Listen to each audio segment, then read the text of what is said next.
Oh, hello there. Today we're gonna fix a leaky exhaust on our 2008 Toyota Yaris. Let's party. Let's party like it's 2008. I have already taken the liberty of figuring out where the exhaust leak is coming from. I didn't notice any holes on the exhaust, but it is coming from the front. So I suspect it's coming from the front exhaust gasket. There's a gasket that's sandwiched between the exhaust manifold and where the exhaust pipe comes up to meet it. There's a gasket in between. Those tend to wear out because the exhaust pipe flexes around. It's designed for that, so it wears out. Here's what that sounds like.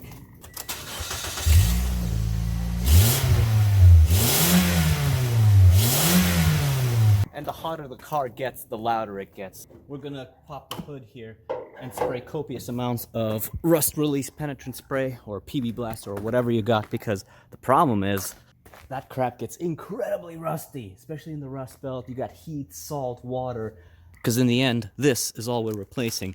2 bolts, 2 springs, and the gasket. $60 altogether from the dealer. So there's the rust release penetrant spray. If you look through here, do you see that spring there in the back? That's what I'm talking about. And to the right of it is the other spring, the bolt I mean. That's what we're gonna spray right now. And if we point our nozzle to the right there, we can sort of get the one on the right. By lifting the car up, e-brake up, put it in park or gear if you have a manual transmission. The jack, we're gonna put it under the frame rail. Gonna jack it up using this point. I'm gonna lower it on a ramp or a jack stand.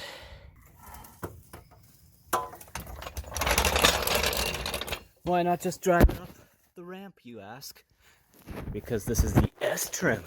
The spoiler kit makes the car too low to the ground, but as everyone knows, this adds at least 300 horsepower. Sides, I like to leave my jack just barely touching the frame rail, not actually supporting the weight of the car. It just buys me extra insurance in case the ramps fail, and of course, chalk your wheels. Alright, so we're going down from the front of the car. There's the axle. And there they are. That's what we're going to try to loosen. It's not going to be easy from this angle. There's very little space. There's the subframe right here. So we're going to try to go from this angle right here over the subframe. At least that's my plan. Let's see what happens. Don't use these when dealing with difficult bolts. They will slip guaranteed. Use hex sockets. I've got an extension socket here. We'll see if that's long enough. But first things first, more PB Blast, more rust release penetrant spray, kill a mosquito, and I'm gonna bang on this with my BFH, my big hammer, to try to break it loose. Shock it, so to speak. And correct it, the bolt is a 14mm bolt. There's candidate number 1. Like I said, gonna go over this subframe here with my extension. There it is. There actually is enough space to reach it. Alright. So I got it. Let's see if I can break it loose.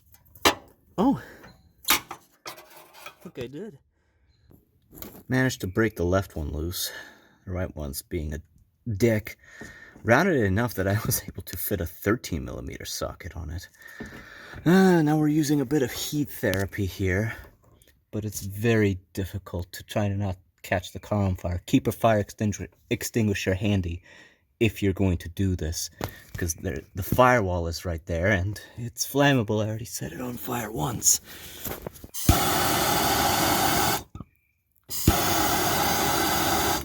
Alright, so nothing's working on that bolt so far. I've now stripped down the 13mm side.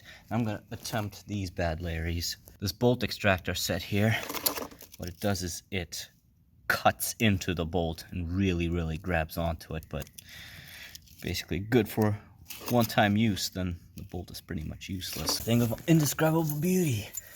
Managed to get these out. For the more stubborn one, this is what did the trick. 13mm because I had rounded the bolt earlier. So those bolt extraction sockets work really nicely for me, but what if even that doesn't work, or you don't have any. Well, or if you even snap this. If you do, take a center punch, punch it directly in the center of the bolt, and then use a bolt extraction kit, one like this one. You start with a small drill bit, then you upsize to a bigger drill bit. These drill bits are not traditional drill bits, they're made out of cobalt, much tougher material.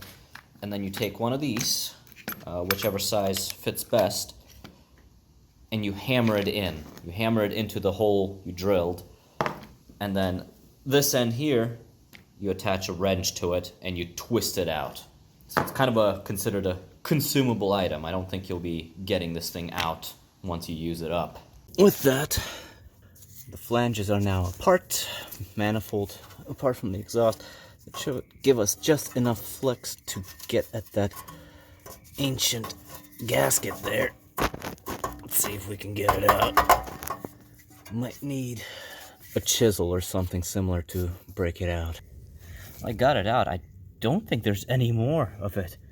That's all that's left. Wow. Yeah? This. Not that. Wow. Okay.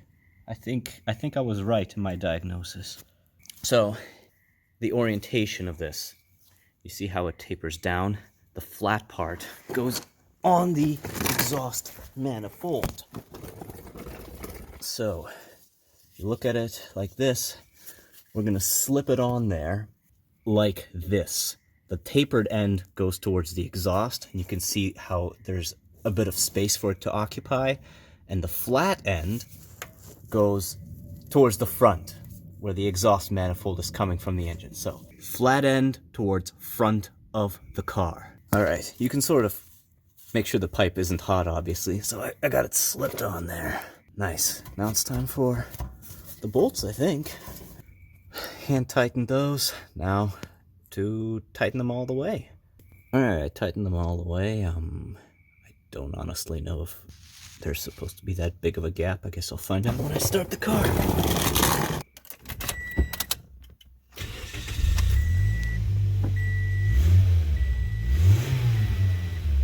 Alrighty, here we go. Going for a spin here.